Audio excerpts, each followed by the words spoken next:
granted.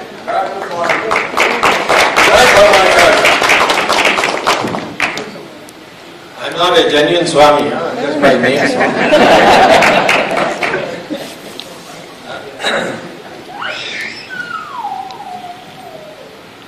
Chairman of the Board of Trustees, Dr. Srinivasan, Dr. Reddy, Prasad Lemont, Muniratnam's family, ladies and gentlemen. First of all, I am privileged to give this memorial lecture in honor of a true son of India, Dr. Muniratnam, because of whom this temple today stands in its glory. I will be speaking to you today about the topic given to me, which is what is Hindu society and how to cure it. Well, in simplistic terms, what ails Hindu society is our ignorance of Hinduism. And what is the cure is a renaissance in our religion, which is long overdue, and a inculcation of the spirit of Hindutva. Hindutva means Hindu-ness. It is not anything more than the Hindu values which we have, such as accepting all religions leading to God. Nobody can quarrel with that. Such as viewing that every human being has freedom of action, even if he doesn't have the right to expect a reward in proportion to that action. Hinduism also means the law of karma, and that this karma gets transferred into another birth when you are reborn because you were not able to pay for or enjoy the benefits of your karma. Hinduism is the only religion which says that if you follow the right discipline, then you can see God in this life. All other religions say no. You will see God after you die. So there is a concept of Hinduism where certain Hindu qualities are to be imbibed, and that is what we call as Hindutva. I have written recently a book called Hindutva and National Renaissance, where I have dealt with this whole aspect in all its dimensions, including the constitutional dimension. And so maybe Yalamanchi can get some more copies of the new book, because Hindus under siege, now we are across that. We know we are under siege, what is to be done? I will organize my lecture as if it's a business school lecture in terms of what are the strengths, weaknesses, opportunities and threat for Hindu society. And out of that analysis I will suggest a cure. What is the strength of Hinduism? Well, first of all, the major strength of Hinduism is its durability. It's the longest living religion in the world. And it's also the only religion which has survived brutality for 1,000 years and still in overwhelming numbers in our country. When I was teaching at Harvard, I had a Saudi Arabian student who asked me whether after class he could ask me a question, which had nothing to do with the course material. So after class he asked me this question, that his university is undertaken a project on the spread of Islam. And they wanted me to answer one question for which they could not find any good book to be able to answer. And the question was this, that Islam went to Iran when the Parsis or the Zoroastrians were ruling, conquered that country, and within 15 years they converted Iran into 100% Islamic country. Then they went to the neighboring countries, Mesopotamia and Babylon, which is now called Iraq. And in 17 years they converted that whole country to 100% Muslim. And later on they went to Egypt. In 21 years they converted Egypt to 100% Muslim. Christians went to Europe and converted the whole of Europe to Christianity in 50 years. But Islam ruled India with all its brutality for 800 years. Thereafter Christianity through the British ruled India for 200 years. With all the efforts of the British to wipe out Sanskrit, wipe out our true history. And yet, after all that, what we know as India today, we are 83% Hindu, so they want to know why. Even undivided India is 75% Hindu. Why is it that everywhere else there was total conversion from two very fiercely proselytizing religions? And these two turn by turn ruled India. And yet the Hindus did not convert, except a few. A small number, relatively small number. So this is the tribute to the durability of Hinduism. And that is because, contrary to the popular impression, Hindus fought, opposed it. Some lost everything and still opposed it. Like Rana Pratap. He ended up in a forest in the end, eating chapati made out of grass. Or they were heroes, valorous people like Shivaji, Guru Gobind Singh, who then ended up fighting, and at least for a certain period they liberated those areas which they conquered. Let us not forget that today we will not be Hindus but for one individual in the recent 300 years, and that is Guru Tegh Bahadur, who didn't die, or his head was not cut off by Aurangzeb because he was protesting against the Sikh religion being treated badly by Islam. But he took a stand on behalf of Brahmins whom Aurangzeb said could not wear the jinyo, the thread. And for that reason he stood, watched his disciples being sawed into half, and he himself boiled, and they then boiled, and then his own head was chopped. But he didn't yield. He said no. He was asked by Aurangzeb to convert and escape. But Tegh Bahadur did not yield. And so let us not forget the sacrifice of Guru Tegh Bahadur, for whom today we can call ourselves Hindu. It is because of Guru Tegh Bahadur. Our continuity. We are the longest surviving civilization. How long I cannot say. At least 10,000 years.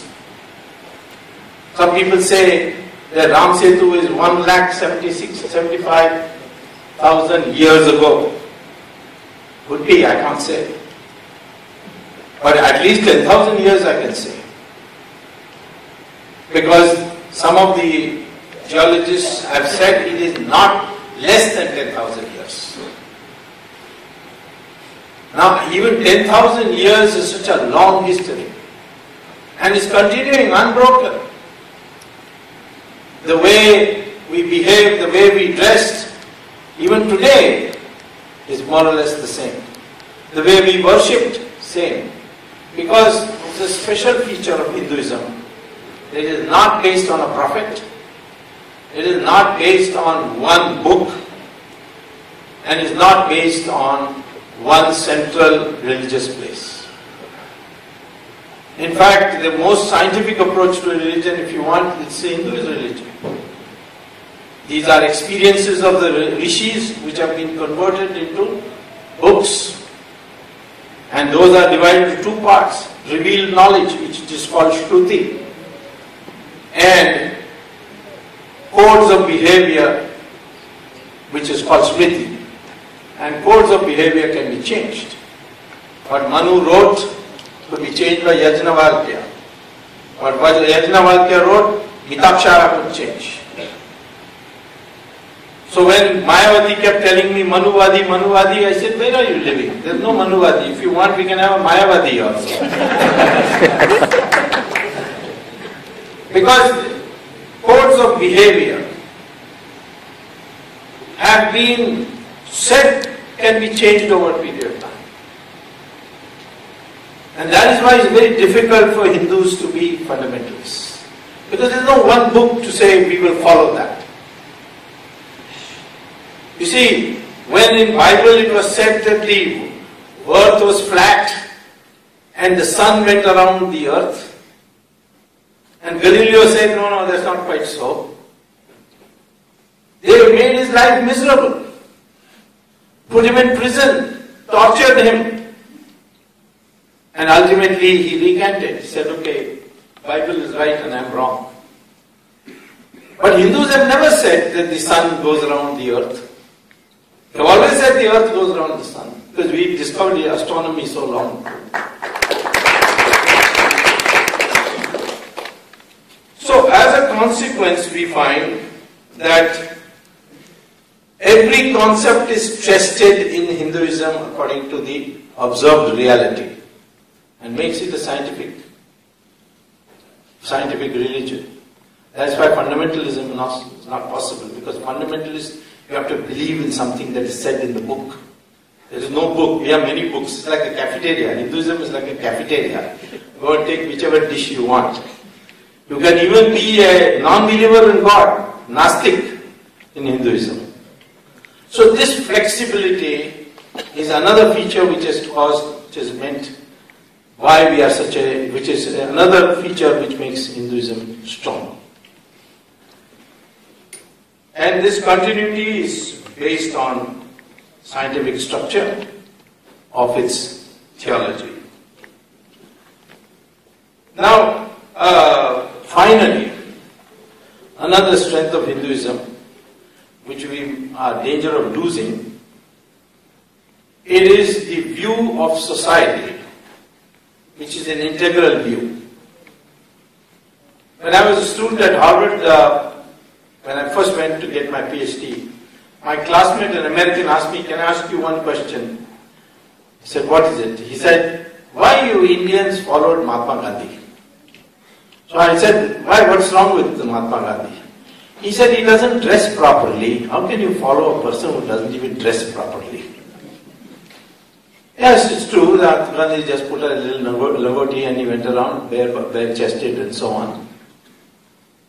And then I thought about it. I asked him, do you think in your country leaders have to be very well dressed? He said, yes, they must wear fine ties, lovely starched shirts, coat, shining shoes. Otherwise, we will not accept him as leader. Nixon lost the election to Kennedy partly because he didn't shave properly in the national debates. It's there in Theodore White's book. And one of the reasons Nixon lost is that compared to Kennedy, who came after a bath, very well dressed, Nixon came with the 5 p.m. shadow, as they say. Similarly, the religious leaders in the West, they are also dressed in pomp. See the Pope, he's a satin gown, diamond necklace, ruby necklace, sapphire necklace. Look at the cape he wears, it's full of jewels. But look at our sadhus. take Swami Dayanand Saraswati, or you take Swami Chandrasekhar Saraswati, or any of them, Sri Ravi Shankar, Baba Ramdev, all these people just in the simplest possible, with minimum ordinary quality cloth in Bhagwa color. Of course, some can use white also, like Sri Ravi Shankar and the Nath Sampradaya and so on. But it's always very simple. It's not that they don't have money, it's not that they cannot afford the fineries, but they don't. How did this come about? It came about by a stable structuring of society between two rishis, Bhrigu and Bhardwaj. Rishi Bhrigu said that there are four sources of power in a society. One is knowledge, second is weapons, third is wealth, and fourth is land. And he said that for a stable society you should decentralize power so that no one person has more than one source of power. So those with knowledge cannot have weapons, cannot have wealth, cannot have land. They were called Maharishis or Brahmins. Those with wealth, those with weapons would be kings, but policy making, they will have to go to the Brahmin, wash his feet and ask for a direction of what is to be done.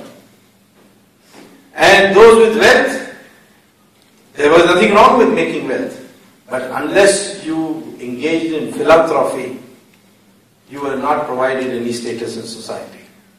Same thing with those with land, they must produce for the people. And those who were pushed out of society and were called later on as scheduled caste, their children were not scheduled caste. Valmiki's parents were scheduled caste, but he himself was a Maharishi who wrote the Ramayana. In fact, birth had nothing to do with this Varna system that we devised. It was a decentralization of power system where you venerated the person with knowledge and sacrifice to the top. And that's why Gandhi, Jayaprakash, all our sadhu sannyasis, they are venerated because of the sacrifice that they represent. Why we worship Rana Pratap, who lost the battle, ended up eating chapatis made out of grass, or Rani Jhansi, or Subhash Chandra Bose, or Kata Bomman in Tamil Nadu, or Rani Chennamma in Karnataka. Even though they lost the battle, they were not winners, but they represented sacrifice and courage. That is why we venerated them. So, therefore, this structuring of society is unique because other societies, material wealth is the determination of your social status. Here it is not. It is sacrifice and knowledge which was the determinant of your social status. And everything else had to be subservient to that. Today, when people talk about corruption, they say, why is corruption increasing so much? It's because we are forgetting this. Now money is becoming everything. Social status is dependent on how much wealth you have, and there's going to be greed. If there's going to be greed, there's going to be corruption. And therefore, this Sanatan Dharma concept that you must achieve material prosperity with a harmonization of advancement of spiritual values, that is what has kept us continuing growing, and this is one of our pillars of our strength. Now we come to the question of our weakness. And there, our weakness is our strength also. Our strength is our individualism. There is nothing to say that you must follow this prophet or this church or this book. You can follow Upanishads if you want, you can follow Vedanta if you want. You can believe in Vishnu and not in Shiva, or you can believe in both. You need not go to a temple, you can worship at home. So all these freedoms that Hinduism has given to our society has become a weakness also. Because we have forgotten that there was a condition behind every freedoms that was given. Chanakya was the first one who articulated it. He said that the country will be decentralized and they will be divided into thousands of janapadas, almost like our district of today. But when there is an emergency, when there is a war, we'll all become one and there will be a Chakravarti who we will follow. That is his formulation of our society. As long as we are not attacked, as long as there is no war, complete freedom to do what you like. But we forgot this part. Today we are carrying our individualism to such an extent that we don't understand that this society is under attack. And we have to therefore work with the Chakravarti. Chakravarti need not be an individual, it could be a concept also. It could be an organization also. But we have to unite to fight. That we don't do. We have got what is called as the Kumbh Mela mentality. I went to Vadra recently when the Kumbh Mela was there. 1 crore people had come. I found everybody came on their own. I asked them, did you see some newspaper advertisement that you came on this particular day? They said, no, we see our pachak ourselves and came. 1 crore people come on their own arrangement, no subsidy like for Hajj, you see.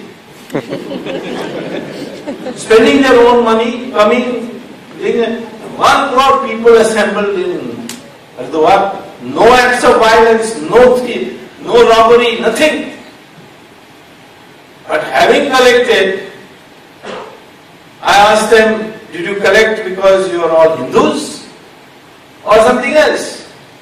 I found most of them came because their daughter was not getting married, so they thought if they come to Kumbh Mela, maybe God will give them, this daughter should be married. Or some promotion is being held up, so it is a promotion. So all become my personal relations with God. So I am making all the sacrifice. I am going to Amarnath, I am going to Vaishno Devi because I have some problem and I want God to respect my sacrifice or my tapasya in going all the way. This personalization of Hinduism is okay up to a point. But when Hinduism itself is under attack, that's when a collective mind must emerge. What Chanakya called as Chakravarti. So we have to therefore work on that basis. The second problem is we have become too much sattvic. We need to become Virat. Pakistan attacks us in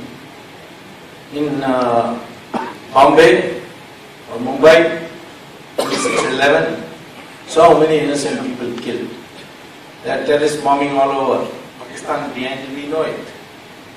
We even know that they come from one of the 53 camps in what they call as Pakistan occupied Kashmir. But in the first 2 days, we make lots of noise. Now we'll have nothing to do with Pakistan. But very soon we want to play cricket with them. We want the cinema stars to come here. Qawwali groups. Business as usual. Not realizing that every day this is creating problems for us. There was a time, 2001, 2002, 2003, 2004, when Americans used to ask me, how is it that in all the terrorist attacks, no Muslim of India is involved? No Muslim is a member of Al-Qaeda. And it was a fact. But afterwards, now we are finding slowly that people are getting affected. Because the Hindu is not reacting. And the Hindu is not reacting, therefore the terrorists are selling the dream that one day we rule for 800 years, we may rule again. And some people are getting affected. Plenty of money is coming, so unemployed youths are getting infected. So we need, therefore, to have a clear mind that for defense of country, we are not going to hesitate. This is what Swami Chinmayananda used to call the Arjuna disease. Shall I fight? Shall I not fight? I mean, we are spending all our time on this. What to do, so much bloodshed will take place. What about the morality of it? This is Ramchandraji's temple here. And Ram hid behind a tree and killed Bali. What did Bali say? Hey Kshatriya Putra, what is this cowardice you have shown, hiding behind a tree and killing me? Come before you, if you had come before me and we had gone into battle and I died, I would have considered it an honor. But this cowardly way you have done it, where is your morality? So what did Ram say? Ram said, who are you to give me a lecture on morality?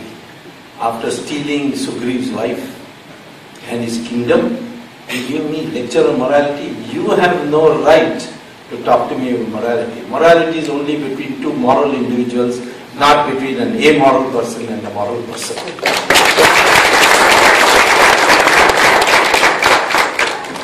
Later on, Lakshman asked Ram, strictly speaking, why could you have killed him in the open? He said, why? But he said, Bali was a better person than Sugriva. So yes, Ram said yes, he was a better person. But he had committed to Ravan and entered into an agreement with Ravan, a defense treaty with Ravan. And I have to go to Lanka with an army. Where am I going to get the army? The only way I could get the army is if I kill him and put Sugriva in his place and take Sugriva's army and go to Lanka, and that is why killing of Bali was necessary. This is called strategy. You can't sit there worrying about your personal morals. There are morals which are personal, there are morals which are national. When it comes to defending the nation, we have to use morality in the context of what is good for the nation.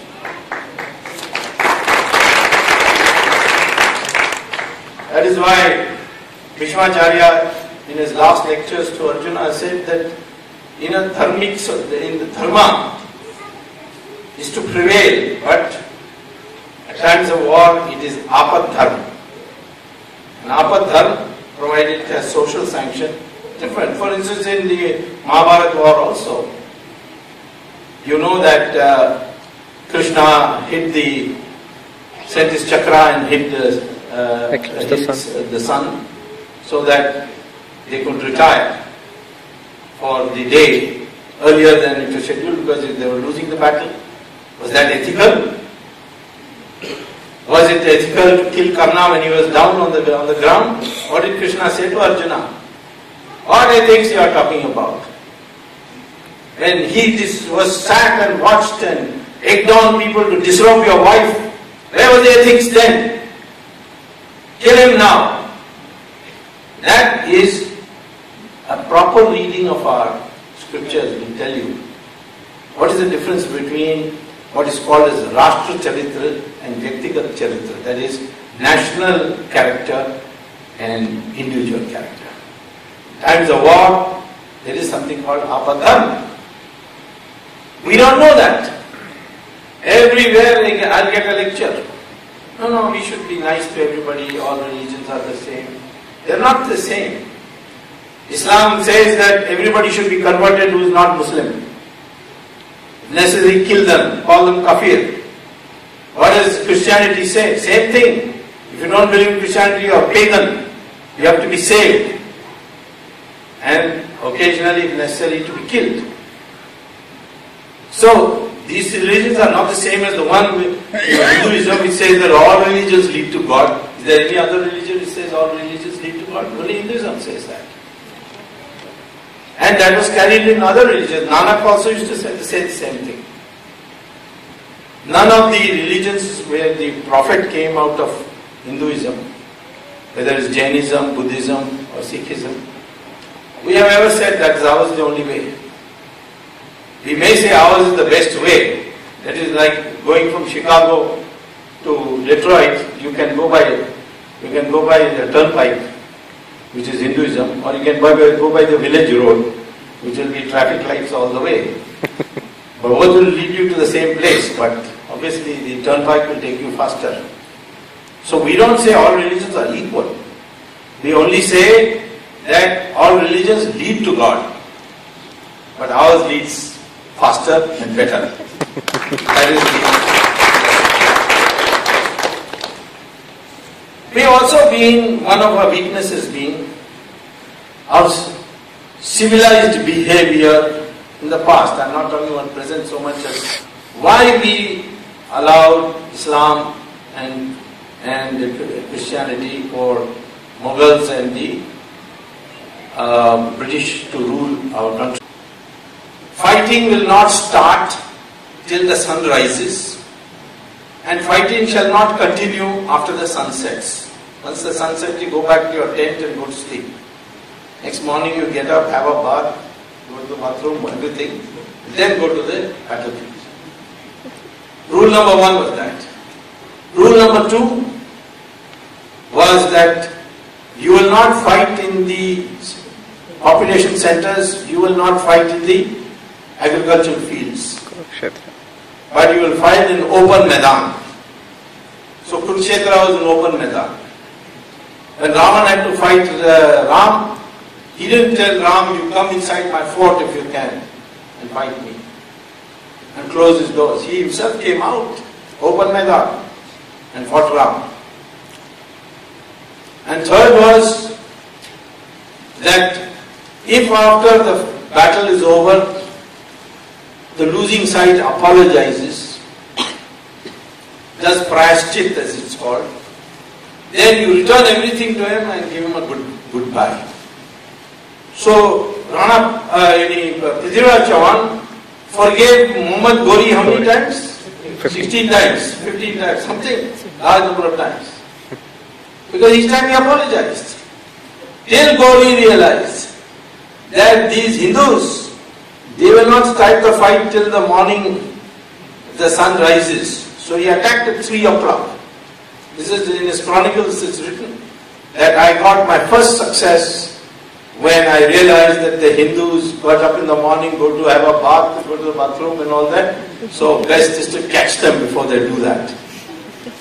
And they will feel constipated during the battlefield and not fight very well. Similarly, and of course he kept coming till he learned this lesson. So, and they came at night, they entered the population centers, they destroyed your crops, so therefore they were successful. It took a long time to wake up to this reality. And the first fighter who woke up to this reality was Shivaji. And he said there is no shishtachar with this enemy. So when Afzal Khan invited him for dinner, he went there fully prepared with his iron fangs dipped in poison. And when he said, come on, let's embrace, he killed him because he knew what Afzal Khan was planning. Jawaharlal Nehru criticized Shivaji for that, saying, look at this. In fact, Jawaharlal Nehru had many disparaging remarks about Shivaji, and most Western writers have made disparaging remarks about Shivaji because he was victorious. And he was victorious because he knew fighting the enemy, you cannot fight by the old rules. And that is what we are finding today also. We were winning in Kashmir, 1947. And what did Jawaharlal Nehru do? He went to the UN. And in the UN, he didn't file under the clause for aggression. He filed under the clause for dispute. There was no dispute. Kashmir, the whole of Kashmir, including the Pakistan occupied, belongs to India. Why? Because the Indian Independence Act of 1947 passed by British Parliament to create Pakistan, because there was no Pakistan, so they had to create a Pakistan.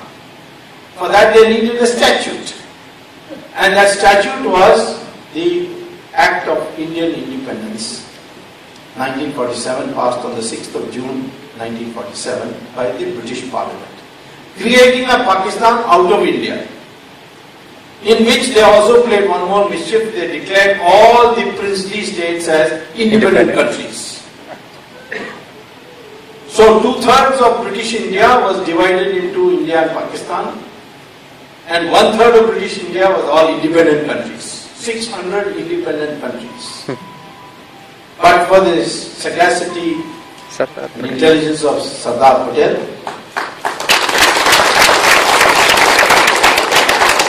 who with heroic efforts made 450 kingdoms which have become independent, merge into India by using the old method called Samadama Bhed Dand. Sometimes he persuaded them, sometimes he bribed them, sometimes he threatened them, but ultimately got 450 to merge in India. The others went to Pakistan. One state which he was about to do something about, Jawaharlal Nehru said, "It is my state, so give it to me." He made a mess of it. Kashmir. What was the method of amalgamating these kingdoms? The British Parliament passed something called the Instrument of Accession. It was there in the 1935 Constitution. Just picked it up and added it on. The Instrument of Accession, if you read, says a king may merge his country into India or Pakistan without, the word I am underlining, without consulting his population, his subject population, and his decision shall be final and irrevocable. That is, the king need not ask the people, you want to go here or you want to go there, this plebiscite business is not there. It's explicitly ruled out. And once he signs it, it becomes part of your country, and it is not revocable. Tomorrow they cannot say, no, we want to reconsider. No, it's over, it's final, once for all. And the Indian Constitution, Article 1 says, once something is a part of India, nobody, not even God, can separate it. Indian territory is inalienable. And for one small village called Beruberi, we have had so much difficulty because we had agreed to give it to Bangladesh or the East Pakistan those days. But we could not because the Supreme Court stayed it, saying that no, Article 1 is violated. So nobody can separate any part of India and give it to any other country. So they can go on having peace talks on Siachen, Kashmir and all that, but nobody can separate it constitutionally. But Jawaharlal Nehru went to UN. Who asked him to go to UN? The cabinet did not ask him. Sardar Patel did not ask him. Sardar Patel didn't even know about it. I think Jawaharlal Nehru might have consulted Edwina Mountbatten. Because she was his great advisor. And they went and filed this thing in the UN and declared that we will hold plebiscite. When I was minister, this question had come up once with the Pakistanis. And they said, now that a new government has come, Chandrasekhar's government, maybe you will think of giving us, holding plebiscite. He said, why? He said, because Jawaharlal Nehru gave this commitment. I said, Jawaharlal Nehru gave this commitment on his own, not a cabinet decision. So it's not binding on the future government. If you want plebiscite, go and ask Jawaharlal Nehru. We will not do it. There is no legal basis whatsoever. But we are still talking about Kashmir, Patgaonkar, some committee or the other, do give this, give that. What for? It's an inalienable part of India, and whatever is not in India today has to be brought back. That is a commitment then we have a constitution. We, in 1965 and 71, our forces won the war. We got parts of Kashmir, which we liberated. Haji Pir in 65. The whole area of Champ, which was with the Pakistanis. And what did our government do? They had an agreement, one in Tashkent and another in Simla, where we returned all this back to Pakistan. Why? This is not Pakistani territory. This was all in Kashmir territory. It belongs, it's yours. Today we go and bomb camps in Pakistan held Kashmir.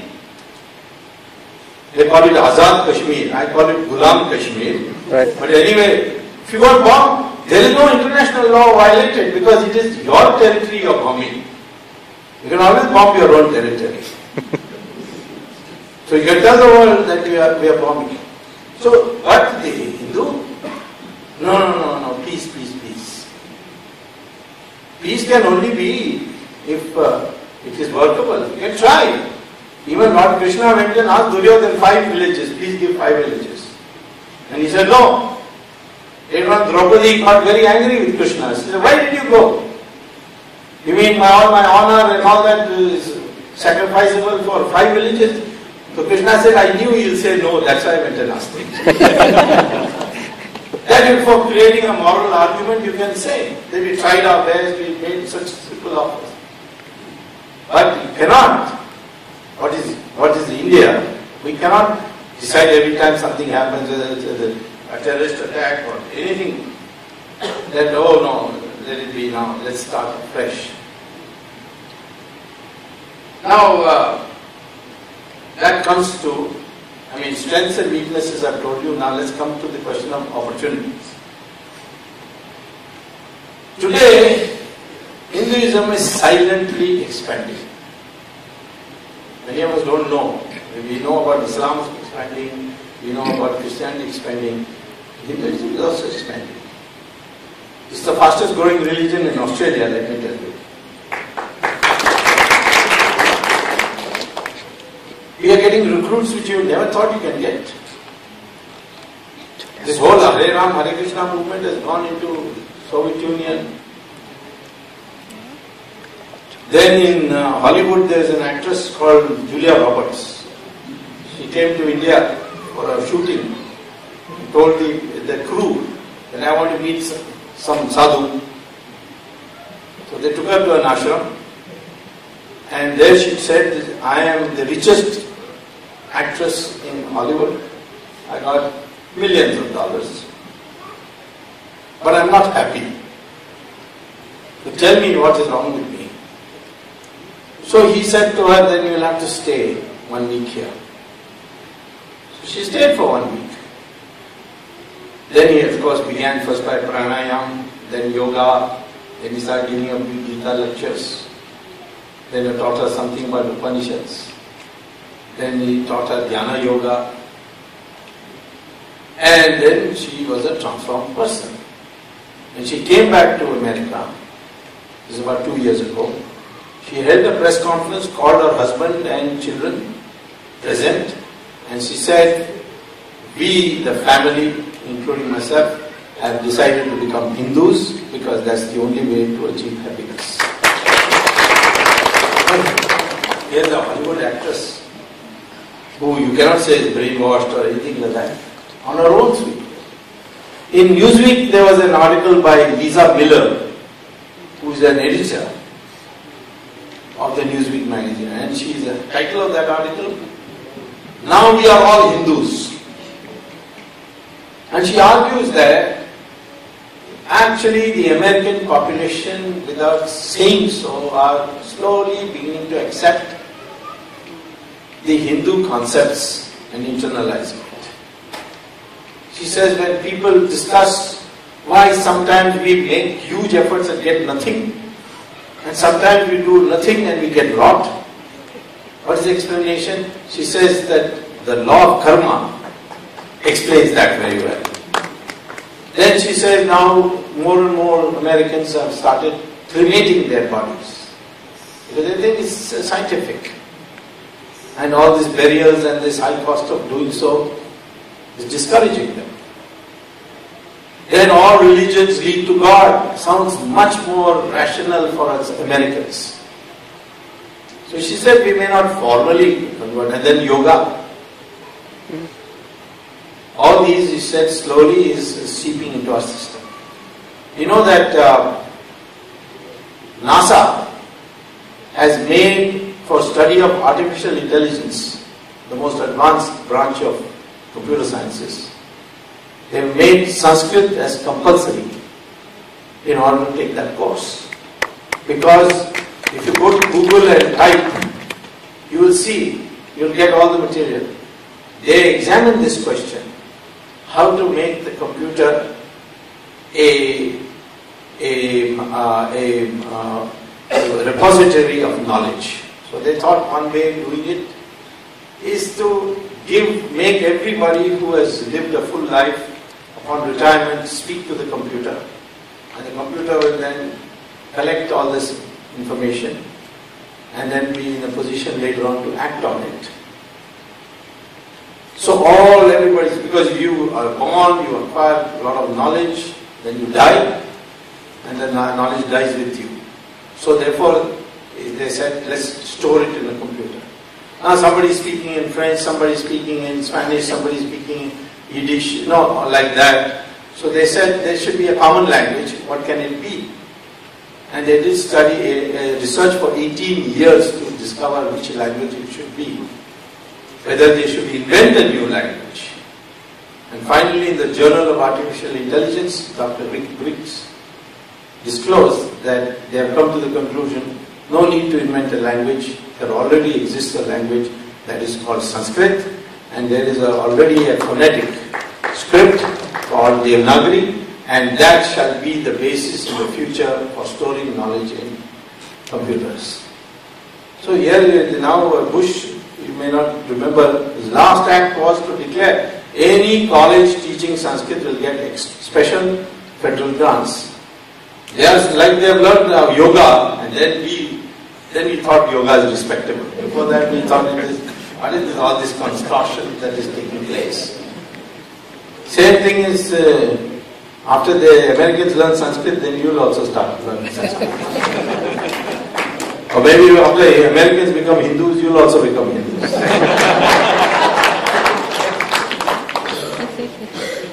You turn. Now, I think one of our opportunity today is this vast Hindu population across the world, in 26 million of them, in about 40 countries.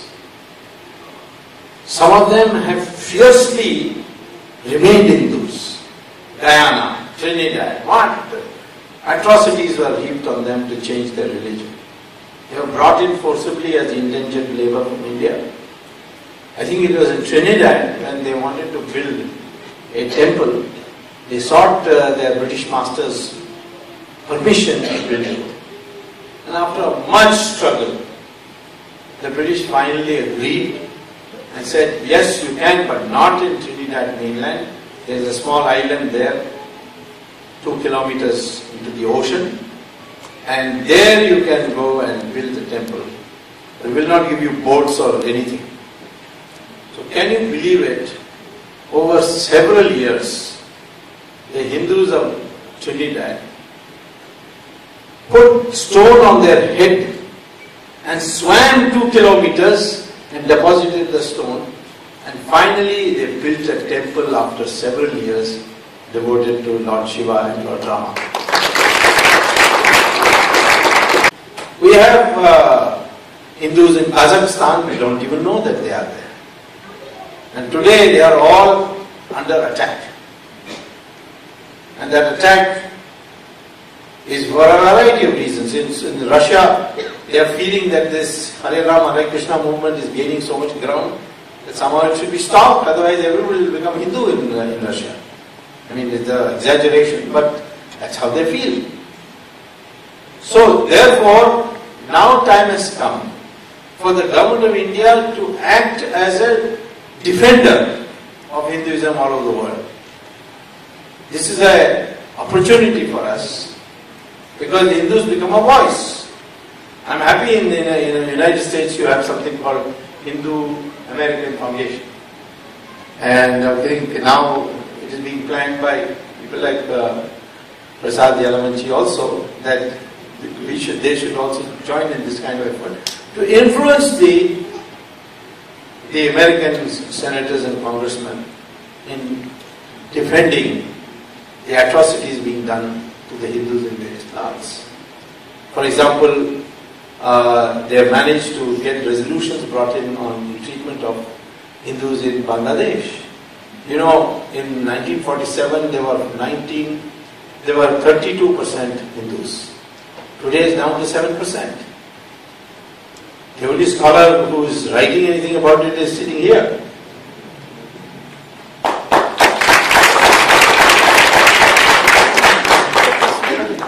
And Malaysia, same thing, temples are under attack.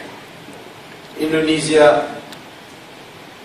So you find this happening in Guyana, same thing happening. I think the government must take a stand. You think that if I demolish churches, the American government will not ask us what the International Council for Religious Freedom or something they have? Jayalalitha got one bill passed that no one shall convert using money or force or threat of divine displeasure. And if such a thing takes place, you will be, the conversion will be declared null and void. You will be surprised that the American Consul General visited her and said this is an unfriendly act. And Jayalalitha got scared. She's a cinema actress after all. Getting scared is normal for cinema actresses. And she withdrew the bill. She withdrew the act. In other parts of India you have this act now. In Himachal you have this act. And the Christian organizations filed a case in court. So the Himachal government requested me to come and argue. And I went there to argue. And of course we were going to win the case. The judgment will come any day now. But the judge asked me one question. What is wrong if all Hindus decide to convert to say Islam or Christianity of their own free will? Is there anything wrong? I said there is only one problem with that. Our constitution says secularism, and our constitution also says secularism is part of the basic structure of the constitution, which means that there is a part of the constitution which no parliament can amend under any circumstance. Tomorrow no parliament can come and say that by majority vote we have decided that Sonia Gandhi will be the Queen of India. It is illegal per se, even if they have majority. 2/3 majority, even then they can't do this because democracy, republican constitution is a basic structure of the constitution. So one of the basic structures of the constitution is secularism. And I said that supposing we are a 100% Muslim country, will there be secularism? Is there secularism in Saudi Arabia? Do you think that the Hindu population there can celebrate Diwali? Go and find out. You may not be able to come back if you celebrate Diwali there. You can't even carry a photograph of Ramchandraji in your pocket. You cannot have Satyanarayana Puja inside your house. Inside your house also you cannot do. And now they have just taken out a circular, Saudi Arabian government, saying that warning non-Muslim population of Saudi Arabia that in time of Ramzan, please don't demonstrate by going to restaurants and eating during the daytime. Because it offends the Muslim who has to observe a fast. But that's their country, they're doing it. You can't build a temple. You can build a temple here, but you can't build a temple in Saudi Arabia. So, consequently, I said that for India to remain secular, the minimum condition is that the overwhelming population of India must be Hindu, otherwise it will not be a secular country. And you want proof? See what happened in Kashmir. They are destroying temples every day. They have driven out 500,000 Hindus from the valley. The Pandits and Sikhs, Hindus and Sikhs. They've driven them out. They are in refugee camps. In your own country they are in refugee camps. Wherever you find Muslim population in majority, you will find this problem. What is happening in Assam? They are emerging as a near majority population. And there is rioting going on. They are cleaning up, like they cleaned up in Kashmir. What about in Mau in Uttar Pradesh? You can't celebrate Ramayana. You cannot have Ram songs for Ram during after Diwali in Mau in Uttar Pradesh. Or what about Kerala? Kerala, one Christian professor was setting an exam paper. He was Professor English. He was setting an exam paper, Professor Joseph. And he was a lazy fellow, I think. He just saw a big article in the newspaper. He lifted that and put it in the question paper and said, correct the punctuation marks and grammar and syntax of this article. And in that article was one sentence derogatory to Muhammad. So in Kerala, the Shariat court met. Now Shariat court is illegal, but in Kerala, who is there to ask? They are part of the government now. The Muslim League. So the Shariat court met and said, this slander we cannot stomach, so this professor's hand should be cut off. Shariat court order. When he was going for a morning walk, 4 boys came and cut his hand off. And the Christian school or college of which he was a professor, they even removed him from his professorship. The argument they give is that if we continue, maybe the Muslims will attack the college also. So therefore, for continuing the college, we have to remove him. Now this is happening in your country because Malappuram, all these things are Muslim majority. I don't blame the Muslims, their mind is clear. If they are majority, they'll kill you. If they are a minority, they will agitate. And if you are very strong, like in Australia, then they will surrender. In Australia, one Imam said that we don't like uniform civil code, we want our own Sharia. So there is a Prime Minister, was a lady. She made a statement that if you don't like uniform civil code and you want Sharia, then for Sharia you find another country. Australia is not going to give you. Next day all Muslim organizations said this Imam is a mad fellow who asked for some uniform. We are all happy with uniform civil code. Will the Muslims of India say we are happy with the uniform civil code? No. Because in India the majority is Rasgulla, you see. It is not strong, it's not united like Australia. Same thing in the United States also will be very difficult, although the United States is not as hard majority as in Australia. So I will say that here you will find a situation where unless you seize this opportunity to unite the Hindus, you are going to be in trouble. Wherever in India, wherever, no matter even if it's a small place. If those of you from Tamil Nadu, please go to Vellore. Near Vellore there is a town panchayat, which is called Male Visharam. There 25% of the population in Male Visharam town panchayat is scheduled castes. They are called Adi Dravidas. They came to see me one day. Said, please come to our town panchayat. So why? He says for 20 years, 25 years, we have not got any civic amenities. Why? I said, because the Male Visharam town panchayat is 75% Muslim, elections take place, they get 100% of the seats, and then they say, convert, or else no civic amenities for you. I said, that cannot be. They said, it is. I said, I got all the proof of, have you made petitions, applications, Chief Minister, MLA, He said, yes, they showed me this big of file. So I went there and I was shocked to see the Muslim area very well developed and the Hindu area, nothing. Roads, terrible condition, no schools, school building, whatever there was in dilapidated condition. And these people are growing palm.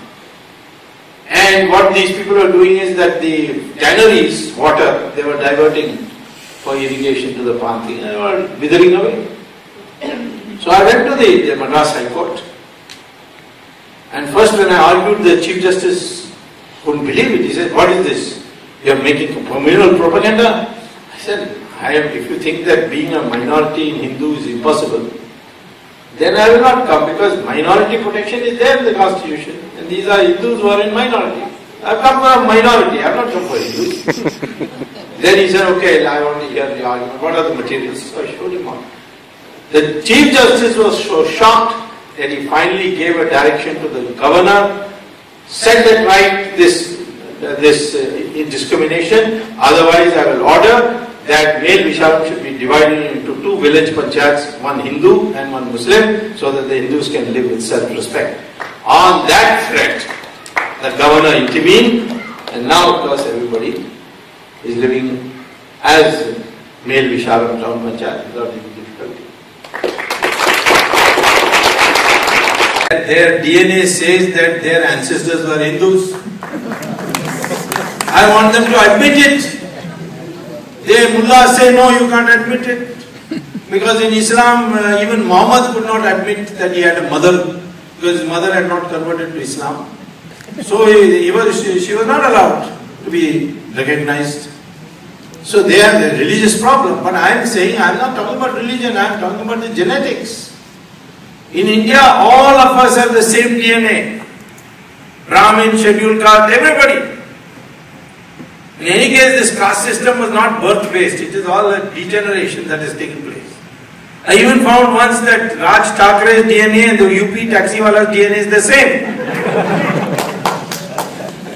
So, consequently, I am not against the Muslims in the sense that they are some foreigners or something. They are Indians. They are Hindus, they are from Hindu ancestry. India is a land of Hindus and those others whose ancestors were Hindus. And when that happens, when that acknowledgement takes place, we all become one. So consequently, I say to you that today we have an opportunity. And that opportunity can only be, this is an opportunity which we can't afford to miss. Because we are seeing now what happening in Assam. Same thing will happen in Kerala very soon. Have you seen what has happened in Kashmir? The same thing has happened in Kashmir. Kashmir, it has gone so far that people have been driven out. Article 370 was created by Jawaharlal Nehru so that Hindus don't flood Kashmir. But now we are finding that not only Hindus are not flooding Kashmir, but whatever Hindus are there, they are being driven out. So what we should do, in my opinion, is to ask, we have got 1 crore ex-servicemen, of which 1 million are very able-bodied. We should give them weapons and give them money and say, go and settle down in Kashmir. Because we don't want this population ratio of Hindus and Muslims to change. Of course, the Kashmir government says we will take back all the Kashmiri Pandits and the Sikhs and see that their law and order is protected, then no problem. The same thing we find in Bangladesh. 1/3 of Bangladesh Muslim population has come to India. Now, why was Bangladesh created? It was created originally as part of Pakistan. Pakistan was created because the British said in the floor of Parliament in Britain that those Muslims who do not want to live with Hindus, they must have a separate country. Otherwise there will be bloodshed. So Pakistan was created for those Muslims who can't live with Hindus. Now after getting Pakistan, which has now become Bangladesh, these very Muslims are coming to live with us Hindus. This is very strange. So what should India do? should tell Bangladesh, take back your Muslims.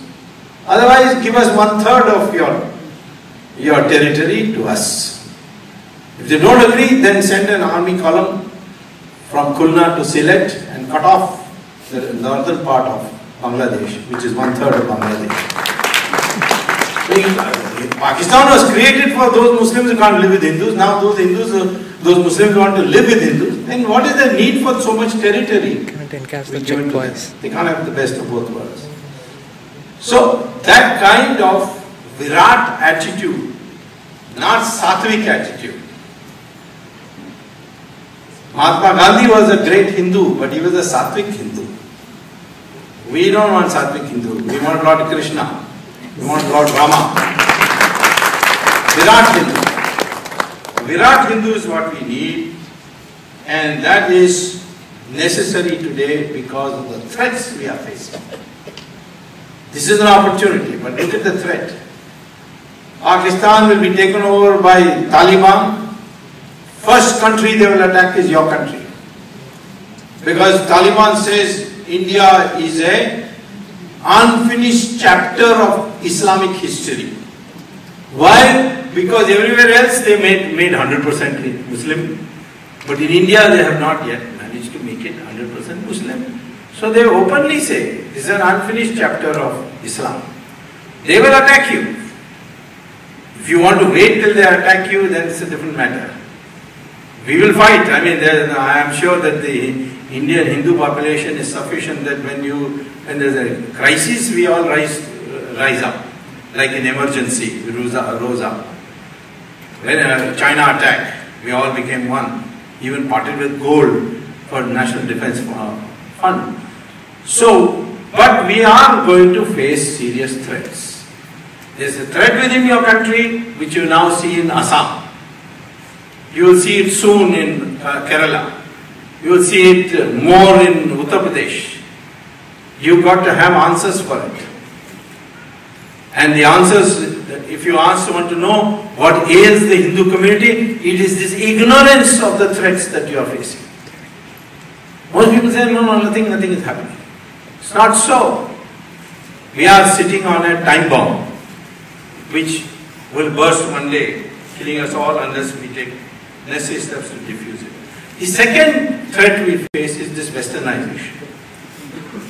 I'm not saying modernization is bad, but westernization, families cracking up, lack of respect for parents, lack of respect for age. Then this materialism, which is leading to greed. Greed is leading to corruption. I had a student at IIT when I was a professor there, called Rajat Gupta. I find he's going to jail. What was his problem? He wanted to be the richest Indian amongst the NRIs.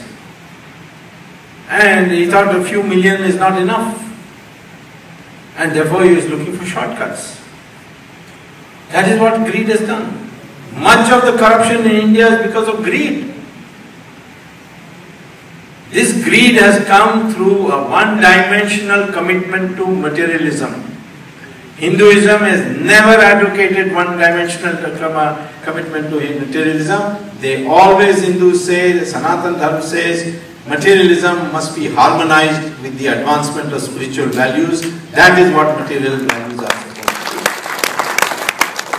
And that's what we are not doing. We have, therefore, all kinds of problems. We need to be ruled by Indians. For starters.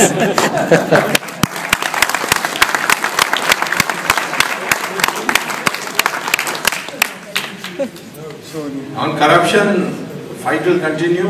Raja will go to jail, will get convicted. People say, why is he out? Well, there is a bail. You can't support a democratic system because you are angry with the Raja. Kanimuri will also be convicted, will go to jail. So will Maran. Maran's turn is coming very soon. Chidambaram, I will not let him till he gets inside. But it won't end there. It's going up higher and higher. That's why the Congress is so keen to protect Chidambaram, because they know who my next target is. I think I told you last time when I was here that the jail superintendent of TR jail told a friend of mine that please tell this Swamy not to send so many Madrasis to jail. So I asked him, why, what's his problem? He says, his complaint is that the cook doesn't know how to make masala dosa and idli, and these people come and create problems for him. So I said, tomorrow if some Italian comes and asks for pizza, what will he do?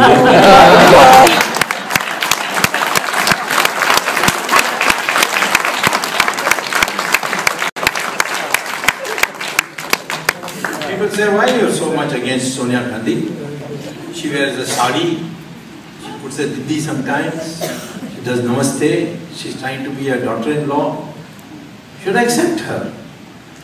I said, you see, in Ramayana, when Ravan came to kidnap Sita, he did not come dressed as Ravan, he came dressed as a sadhu, wearing his bhagavad. Sonia Gandhi's sari is not going to fool me. I know her real intentions. And we have seen it in the extent of corruption. She is perhaps the most corrupt of all. 100,000 crores in foreign bank accounts. And what secrecy? Why can't she tell you what she is suffering from? Why she went to Sloan Kettering? What is all this secrecy about? Not that it can remain secret for very long, we find out clearly. But I am saying that today we have to understand that our values, India is worth keeping. India is worth, its integrity is worth safeguarding. If it continues its Hindu traditions. Yes, others have contributed, I am not denying. But then Ganga river flows, so many small rivers join, but the name of Ganga doesn't change, it is still Ganga. So you may have Islam contributing to Hinduism and Christianity contributing and X, Y contributing, but ultimately the mainstream of our country is the Hindu culture. And that has to be defended. And we have to defend it with clarity. The first clarity, that is the cure I am suggesting to you, is we must have our identity clear. What are we? We are Indians means what? We have a passport, that's Indian. No, we belong to this country means what? We belong to what part of this country? Or what historic phase of this country? Do you accept Ramayana and Mahabharata? You can't say I accept only Quran. Quran was not India, it was founded in Middle East. Therefore, there must be an identity, and I say the identity of India is, an identity of an Indian is either he is a Hindu or is someone who proudly acknowledges that his ancestors were Hindus. That's how we become one family. The second thing is correct history. We don't know what our history is. We don't even know when Chanakya was born, because the British have completely twisted it. They say that Chanakya was 4th century AD. Actually, he is when Alexander came. Chanakya was there. He said, he was in Bihar. And he took his army, he ordered Chandragupta to go and face the Greek army. Because he said, now you are Chakravarti. You are not going to think of protecting Bihar. You have to protect the whole country. The whole country is under threat. And how did this mistake come about? Because after Alexander went, there was some historian called Megasthenes. He wrote a book in which he says that the king who was victorious against the Greeks was called Sandrakotas. So the Englishman garbalized that and said that is Chandragupta. So therefore it is Chandragupta Maurya. But unfortunately we have two Chandraguptas. Chandragupta Gupta and Chandragupta Maurya. How can it be Chandragupta Maurya when you have no proof? But if you count the Puranas give you the complete history, which all Western historians have ignored. You will know that it is Chandragupta Gupta of 383 BC or whatever period it was. So our whole history is all same thing. We are all beaten, everybody came, they looted our country, they ruled over us. We kept fighting every place. Take the Vijayanagaram Empire. It was founded in Karnataka but went all the way to the borders of Assam. It covered more territory than the Mughals ever covered. And it lasted 300 years. Akbar to Aurangzeb is how many years? 150 years. But our history book, one chapter for each Mughal Badshah. But for Vijayanagaram Empire, one small paragraph. In Karnataka, there was a kingdom called Vijayanagaram. So I urge you, number one, be clear about the identity of India. 2, get a clear understanding of history. 3, if there is one thing all of you can do to become a Virat Hindustani, and that is learn Sanskrit. At the earliest opportunity, if you can't learn, make your children learn. If your children can't learn, make your grandchildren learn. That language generates vibrations in your body by which you get transformed. So, I have already told you what ails our society. It is the lack of a corporate concept of Hinduism. Why we are Hindus, we are not clear. We don't know. Our enemies know what they are and they know how to attack you. So in order to meet that, to preserve us, we must now develop a corporate Hindu concept, a Virat Hindu outlook, and 2, that the cure for it is to develop an attitude that if you are attacked, you will retaliate. Just as Lord Krishna teaches you, as Lord Rama did, these great traditions teach you that when injustice is done, you will retaliate. And not say that, this is our karma and we have to suffer it. Thank you very much. He told his family members, he told his friends, that if he doesn't become Christian, he will not get a vote.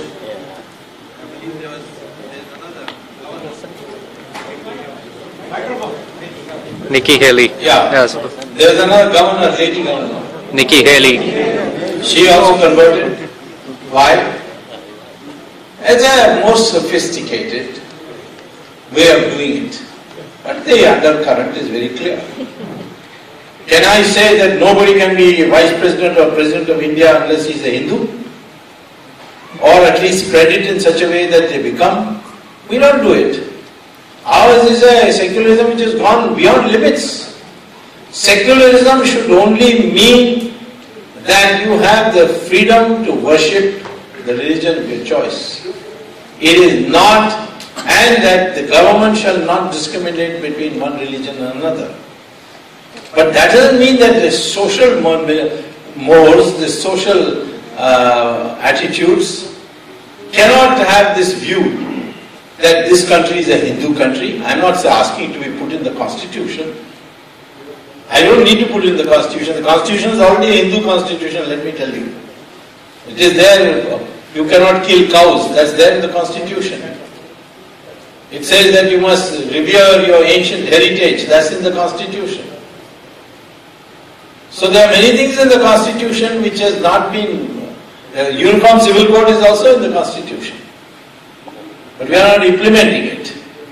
So I am not worried about the constitution. I am saying in our normal discourse, why can't you ask a Muslim and a Christian that do you accept that your ancestors are Hindus? And if they say no, then what is it? Then who was your ancestor? Was it Gori and Ghazni? Is that something to be proud of? So that is the social consciousness I am talking about. That's in America, it's very clear. Professor Huntington articulated it in his book, Who We Are, published by Harvard University. He says, we are a white Anglo-Saxon Protestant English-speaking country.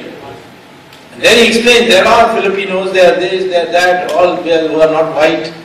But this is the essence of America.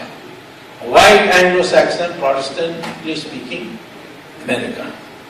Britain recently, the Prime Minister, Mr. Cameron, told the BBC on the 18th of December of last year that Britain is a Christian country. So the BBC man says, but what about all the Hindus and Muslims and all over here? He said, maybe, but the flavor of Britain is it's a Christian country. Because you cannot be the queen of or king of Britain unless you are a Christian, which we don't have. So, therefore, these people cannot give us lectures on social. I don't mind adopting the American secularism. I mean, the Indian secularism is not acceptable to me. It is loaded against the Hindus. We don't want that. American secularism, British secularism, I am ready to implement. So therefore, please don't tell me that America is having secularism. It is America's secularism with restrictions, with modifications. India has a totally lopsided, biased against Hindu secularism.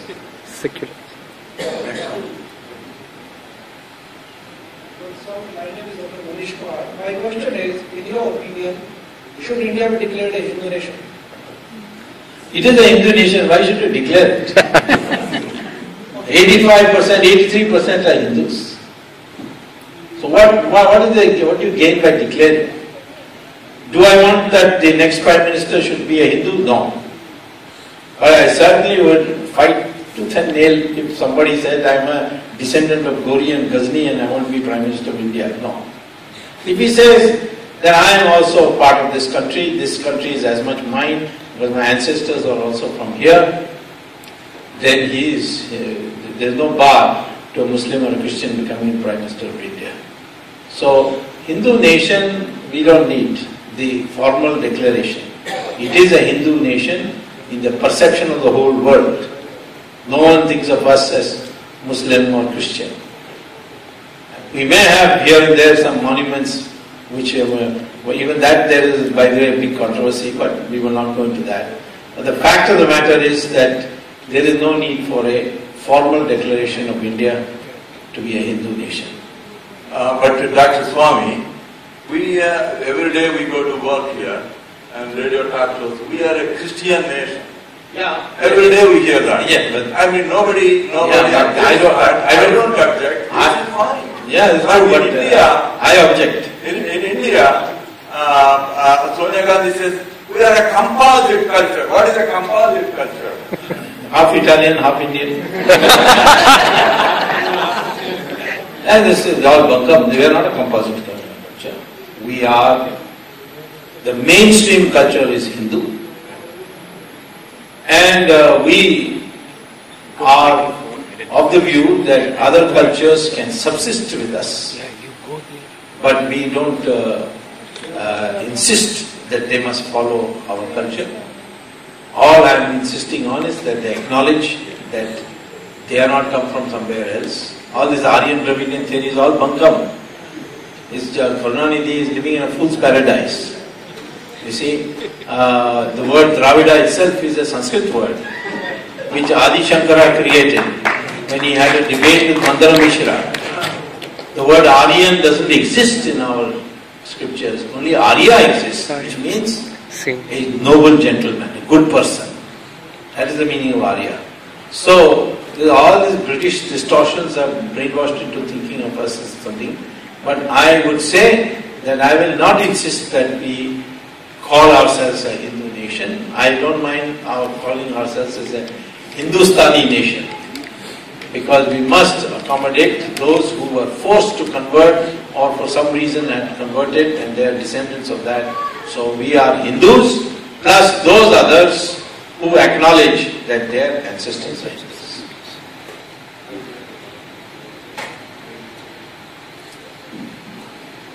Wonderful, sir. My name is Anil Maheshwari. My name is Anil Maheshwari. When I came here, I thought we would talk, broader, or let me broaden the discussion. This is very political and social level and inter-religion discussion. I think one of the things that ails Hinduism also has is that it hasn't shown the successes that its spiritual core should show. I mean, the goal in Hinduism is that human beings should reach moksha.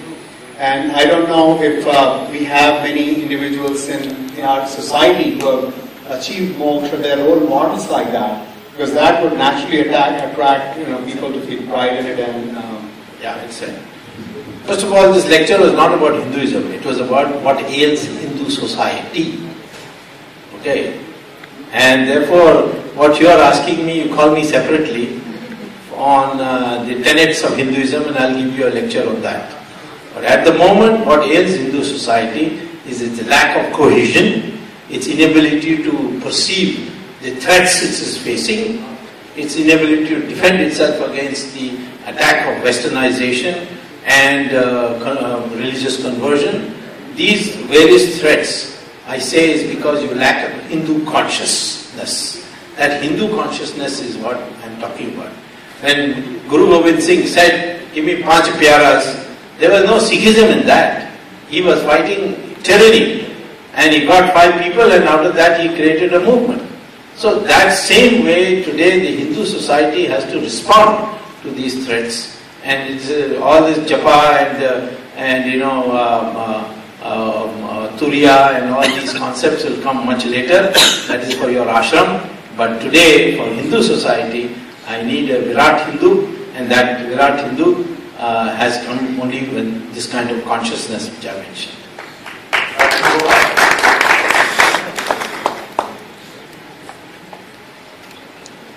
My name is Kollur Guha, and I would like to say that welcome back to Chicago.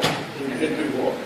My question to you is some bit of a new topic or a new issue, and that is over the last 65 years we have never ever heard that from any political party or any leader in India talking about that India and the Indians deserve war reparation from the British.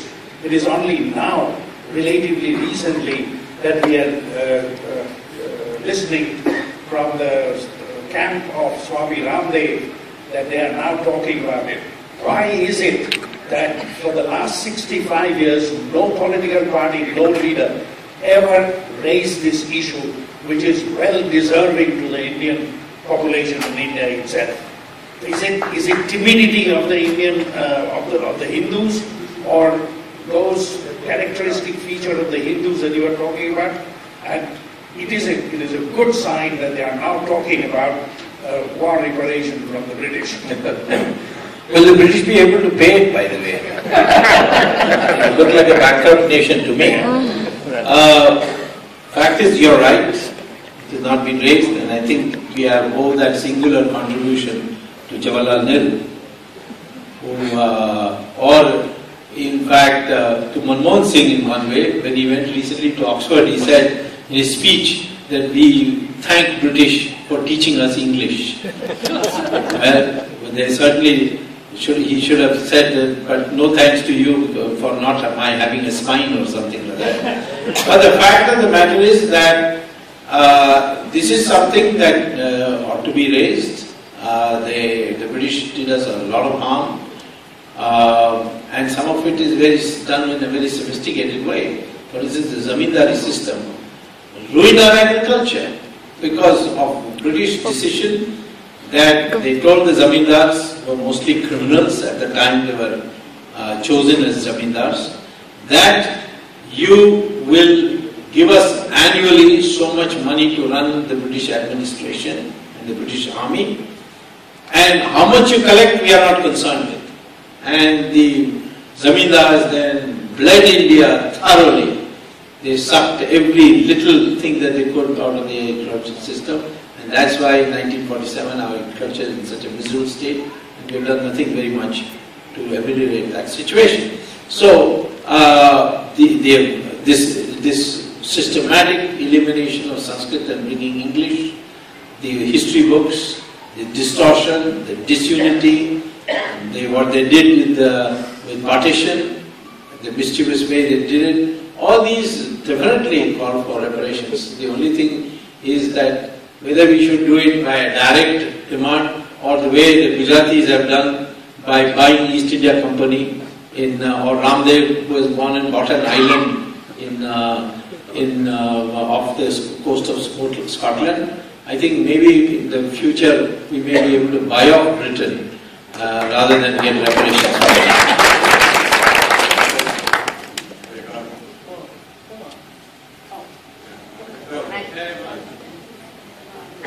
Thank you, Dr. Swamy. That way you get your Thank you, Dr. Swamy, and I'm sorry I didn't... No, go ahead, don't okay. Thank you, Prasadji. I have two quick questions. One, you talked about Gandhiji being a Sattvic. Sattvic. Correct. And then you said we need to be Virat. I'd like you to clarify a little bit on that, just because I know that obviously a lot of people have a lot of reverence for Gandhiji and his ideals. And I'd like you to clarify the difference that you were alluding to. And my second question is, I actually recently heard in a meeting that I was at, where I actually first met Prasadji and Richard Benkin, some of the other people that are here, that the percentage of voters, the Hindu voters and the Muslim voters in India, there's apparently a huge disparity there, and apparently that's also showing in certain areas in Illinois where some research has been done on how many Hindu people actually go to vote and how many Muslim people go to vote. So if you have some information there, can you share that? Thank you. Well, as far as the Gandhiji is concerned, I must say I'm an unalloyed admirer of Mahatma Gandhi. Largely because he united the country and made the freedom movement into a mass movement, when it was just basically a debating society movement, and he converted that into a mass movement. Now, he made many wrong decisions. For instance, choosing Jawaharlal Nehru over Sardar Patel. But the mistakes anybody can make. And on conversions, I quoted in the Himachal Pradesh High Court, I quoted Mahatma Gandhi's writings in the magazine called Harijan, from the collected works of Mahatma Gandhi. And the judge himself was shocked at what he said. He said that the Christian missionaries are nothing but vendors of goods.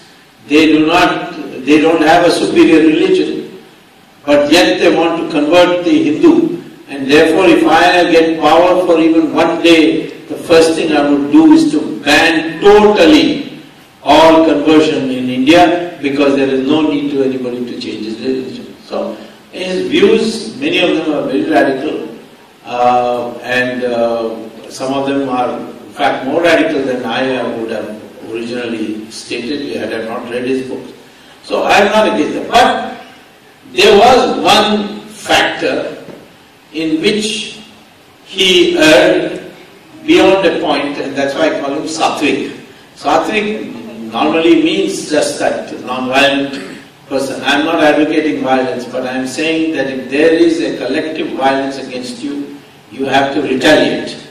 Whereas Gandhi systematically advocated it was okay for the Indian population versus the British soldiers or the British police, where the Indian could not have fought with weapons the British. The method that Gandhi chose was the correct method, but it got extended as a principle for dealing in foreign policy, defense policy, and that is why I call him Sattvic and distinguish myself from his way of thinking by saying we must be erratic in this. Now, as far as the voting thing is concerned, I don't think we have got the latest census figures out, but there have been occasions when the Hindus have voted a larger percentage than Muslims, and that was in 1977 and 1984 when Mrs. Gandhi was assassinated.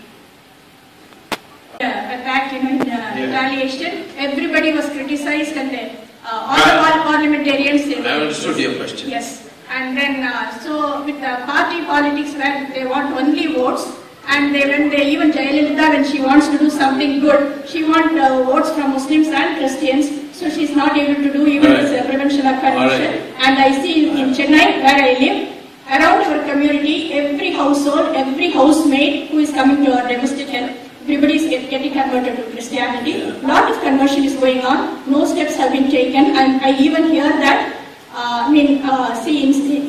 Indirectly, the Congress party is encouraging the conversion with lot of funds coming back, particularly from America.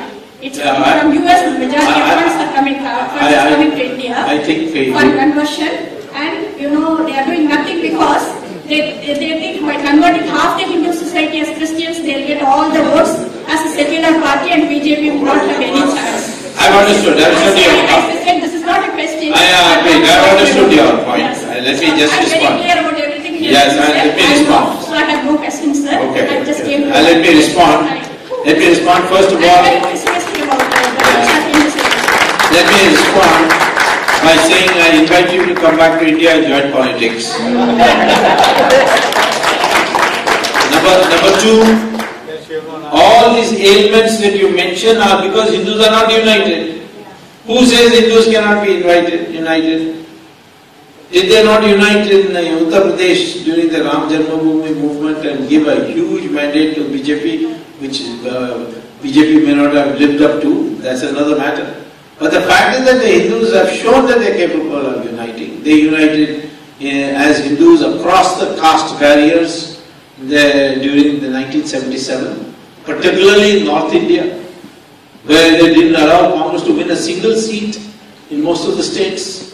So Hindus unite, politicians will change. Mulayam Singh told me one day that I as a Yadava cannot win without Muslim vote.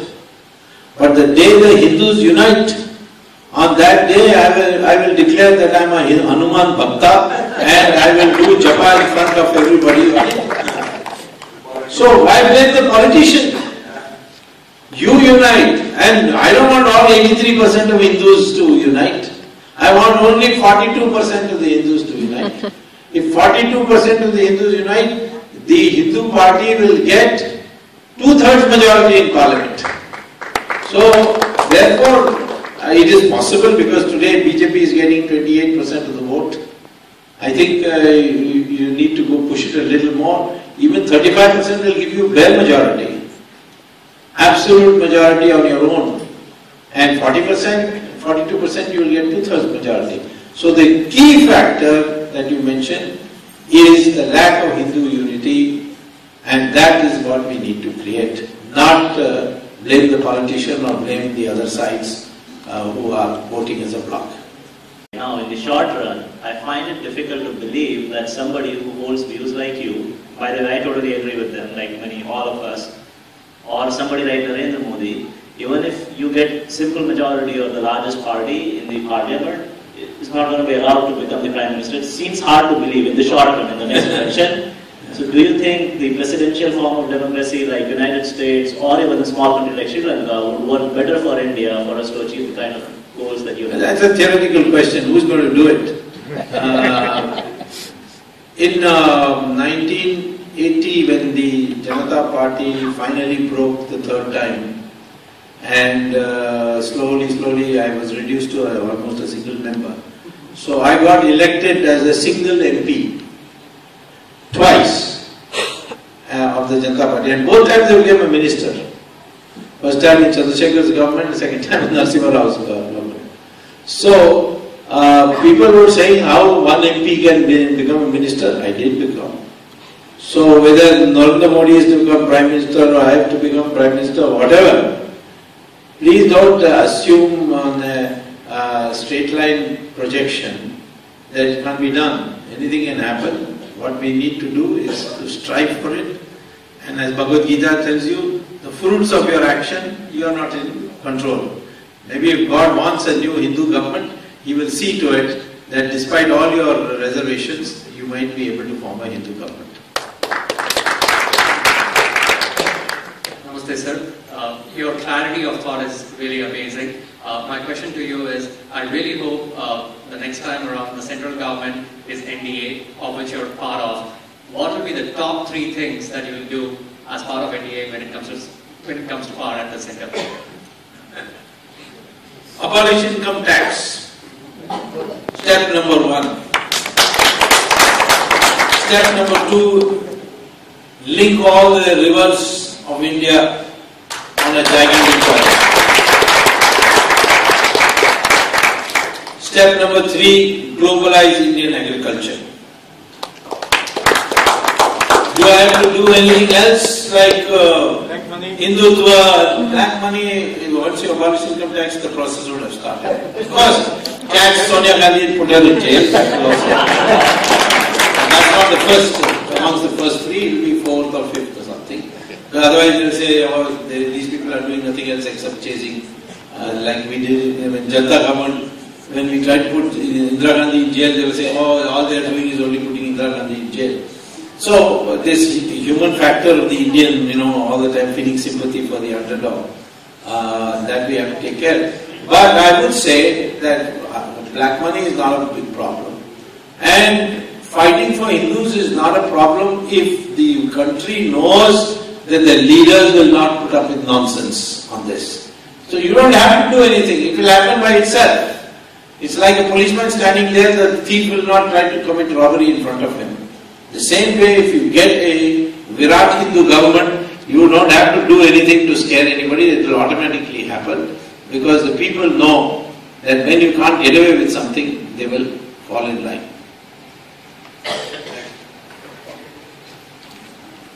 'Good evening, sir. 800 years of Islamic territory and 200 years of Christian rule. But in the last few decades or after independence, we're slowly losing that resistance. My personal view is that it's because we have imbibed Gandhian values rather than resisting. Somebody asked that question. Yes. What are your views? Sattvic. Well, what's my view? No, it's got nothing to do with that. I don't think, if you look at the attendance in temples in India, they're gone by leaps and bounds. In fact, many of the sadhus are making lots and lots of money. People who don't know that I'm not a real Swami, they also offer me money. So, I don't think that we are losing. What is happening is that organic whole or a corporate mindset. See, I have said many times, numbers, we are 1 billion people is meaningless if the mind is not ready. Suppose there are 1,000 goats standing at one place and one tiger comes. The goats are in majority, but they will run. And one of them will end up in the tiger's stomach also. So, what is the reason? Because the goats don't think as a collective. They think only of themselves and they run. Or strength by itself is not sufficient. In a circus there will be 5 lions in a cage and one thin, wiry ringmaster will come and say, get up, climb up. And they will all climb up the bench and sit there as he's ordered them to do. Each of the lions is strong enough to kill that ringmaster. But their mind has been so programmed from the time they were pups, you see, or cubs, that when they became big and strong, even then they didn't know their strength. That's why when people say, you see, Manmohan Singh is a Prime Minister, why doesn't he act? He's like a circus lion, you see. Lions are also called Singhs, by the way. So, Manmohan Singh is a circus Singh, you see. And he, that ring mistress is there. He doesn't climb up, and he climbs up. Why doesn't he react? Because he's been prepared that way. He's been always in his life like this. So that is the key factor that we have to watch, and we have to therefore have a mental awakening. And I say therefore we must know that we are one people, and therefore we must react as one people. We have a glorious tradition, and that glorious tradition has to be protected. Yeah. Next one. My name is Bhuvana. I have two questions for you. One, this work is too important to stop with you. What are your strategies for its continuance? Number two, other than giving you money or casting the right vote to the right person or giving you a few cheers and claps, what is it that people like me can do to help you? Thank you. Okay. Question. First of all, people like you should get over this despondency that nothing will happen. Second thing is you must give up this distaste for politics. Ramayana and Mahabharata is full of politics, yet we don't think of them as politics. If you read it carefully, you get all the codes of behavior and how what strategies you should take forward. I only say that one of the problems that the British rule created and Jawaharlal Nehru continued is to discourage good people from coming to politics. As a consequence, we have, look at this country. I met yesterday, I had dinner with President Obama. He is a Harvard Law graduate. He was the editor of Harvard Law Review. Before him, Bush, he got an MBA from Harvard. I mean, these are all highly educated people. Go to China, each one of them has got either an engineering degree or a degree in computer science or something. Hu Jintao has got a degree from the best known university of China, the Tsinghua University. So it's in India. We either have highly qualified people without a spine like Manmohan Singh, or we have people who are absolute people who didn't pass 5th class, Rahul. which includes Rahul. Sonia Gandhi. So therefore, our problem is that that has to be corrected. You should encourage people. I'm not asking you to come to politics. But if someone in your ranks wants to go to politics, you encourage them.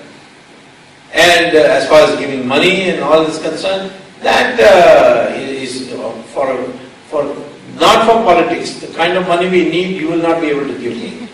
That I will collect in India. In any case, under the law, I cannot get money from you. There is just banned. All foreign contributions for political activities is banned. But I certainly think that you can create an opinion. You did it in the emergency. Because of the opinion you created, people in India came to know the truth. Because there was censorship there, they did not know. And that caused the transformation. And this was told to me by no less a person than Mrs. Gandhi when she returned back to power. And I began interacting with her. She told me, I asked her one day, why did you declare election? She said, because all these NRIs, you see, they were creating such a racket that, I thought that I won't be able to continue. And therefore, let's just have an election. She thought she was going to win. And she lost that election.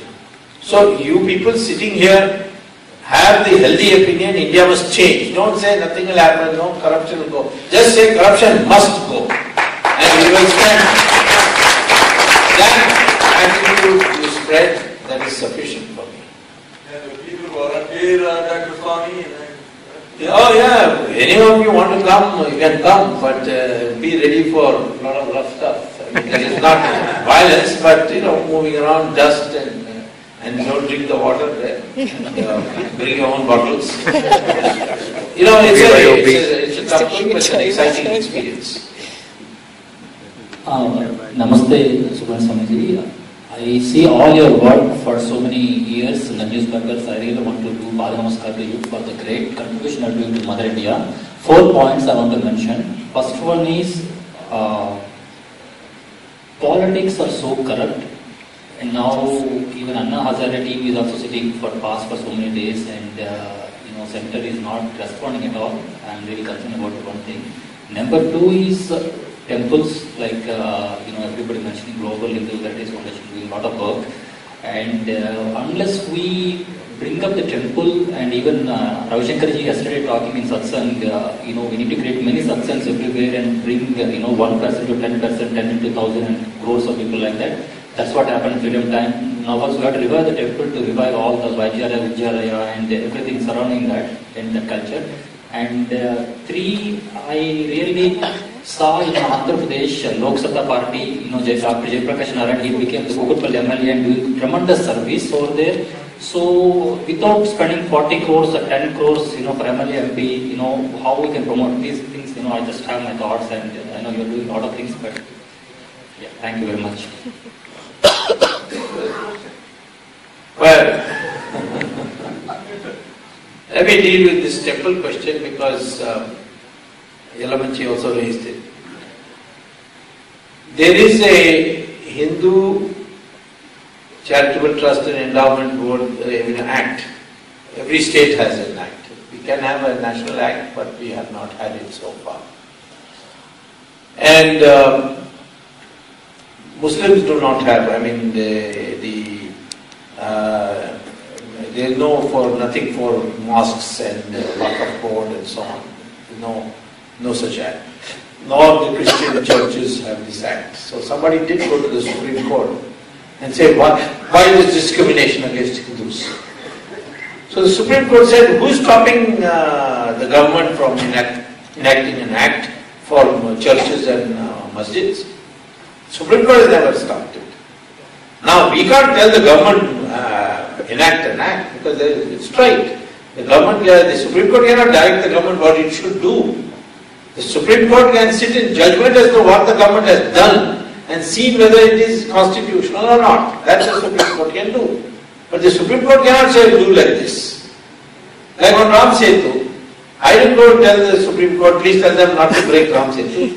I only said that this project is flawed because they never examined the alternative. The alternative was to build Tuticorin as a container port and connect it by a railway line all the way along the coastal areas through Visakhapatnam up to Calcutta. That is cheaper, more effective, and etc. I showed them. Or cut the canal through Rameshwaram Island, not through Ram Setu. They didn't examine that. They never examined any alternative, they just selected arbitrarily this. So that arbitrariness is unconstitutional. So that's why they ruled, the Supreme Court ruled, that you cannot touch Ram Setu. You examine all other possibilities and come up with a proposal which the government is struggling to find. So I am saying that the fact that the Hindu temples have these boards, and these boards are all eating money, and some of them for such a long time. So finally, I have gone to court and filed a petition, which as soon as my 2G gives me a little time, I am not in government, nobody is paying me a salary for doing all this work. All these CBI guys are getting fat salaries and sitting on their backsides. Whereas I am doing it on my own efforts. I am therefore want to do it one by one. So I am doing this 2G thing. The moment is over, I will do it for the temples. I have filed a petition in the Supreme Court saying that the Hindu charitable trusts and religious endowment, whatever, that those acts must be modified by the Supreme Court to say that if you take a temple over for mismanagement of funds, within 3 years you must do the job of cleaning it up and return it back to the trustees. Now, when was Tirupati taken over? 1933. Many of the temples have been taken over 70 years ago. In Tamil Nadu, there are 47,000 temples taken by the government. I mean, is it the job of the government to run a temple? So, and they loot the money, they loot the land belonging to the temple, all that. So, as soon as that comes, I will win that case because there is a constitutional article which says, Article 31, bracket A, bracket D, bracket 1, bracket D, which says that no government can take over the property for more than a reasonable period. And I am interpreting reasonable period as 3 years. Certainly 1933 to today will be what? 70 years? No, 78 years. 80 years. Almost 80 years, you see. Tirupati has been 80 years. Now of course, what will happen if tomorrow the court agrees with me and says, okay, Tirupati must be returned to the trustees. I don't know who the trustees are. Some of them may not be there. I think it is some Haveli or some Hathiram. No. Hathiram used to be, maybe.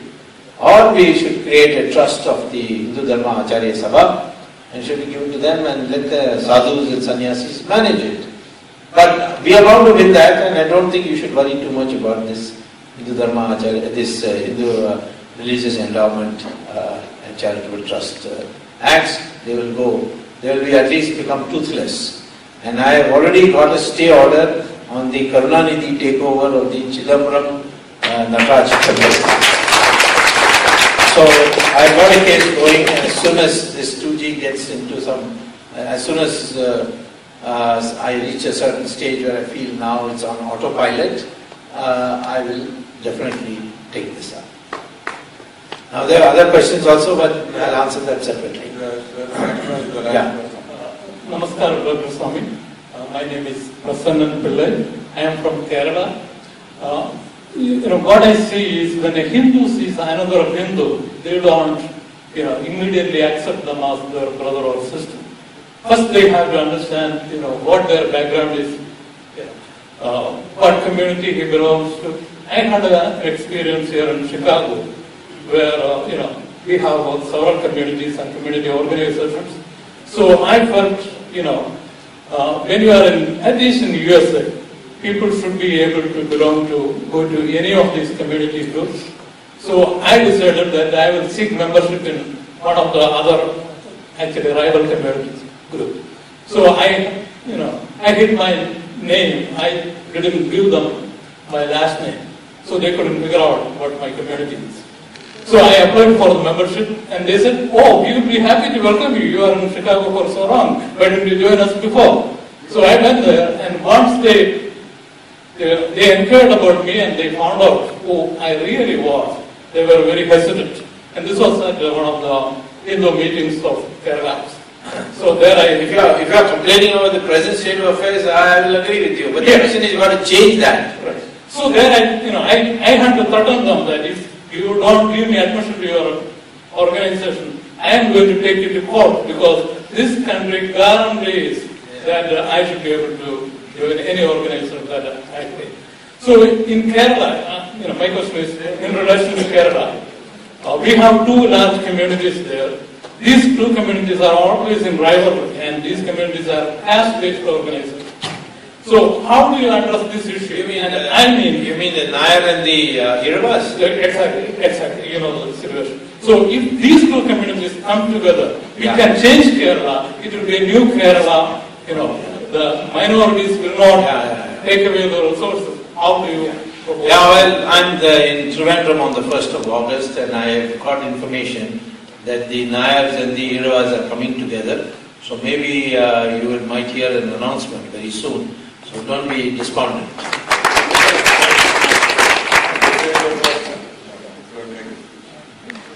My name is Krishna.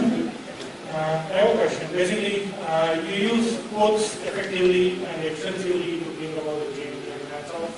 But I see you are one of the person who uses quotes to bring in the changes in the Constitution. Having said that, most of your speeches are related to change in the grassroots, like you said, there are things like that. And what you basically do is spread the awareness in the grassroots. Well, we have just public meetings around the country, and large crowds do come. And it has to be done in a democracy by raising awareness.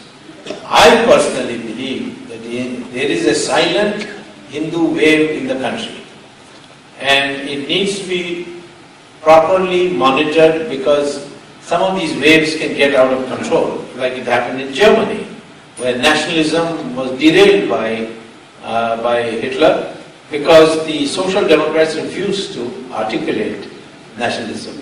So if there is a Hindu wave, we should not run away from it saying, no, I got nothing to do with this or I'm a secular person.